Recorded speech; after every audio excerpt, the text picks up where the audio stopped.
standard. Noun, type of noun, capital noun, common noun, collective noun, abstract noun, and material noun. I am a solution. I am studying 8th standard. Proper noun is the name of the particular person or place. Example: Hariharan, Akbar, Stephen, Kayal, Chennai, Tamil Nadu, India. I am M. Abhinesh. I am studying 8th standard. Common noun is a name giving in common to every person or thing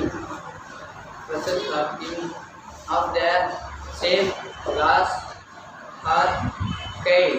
Example: boy, girl, woman, tree, animal, school, students, teacher. I am a student. I am studying 8th standard. Collective noun. Collective noun is name of number of persons or things together. Example: school is not a crowd.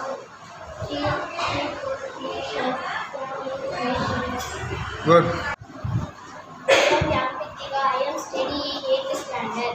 Abstract noun is here. You see the name of a quality, action, asset. Example: quality, kindness, honesty, action, hearted, state, youth. I am Adi Yogesh. I am studying 8th standard. Material noun is the name of a material of a product. Example: gold, silver, fiber, diamond, wood, gold, clay, cotton.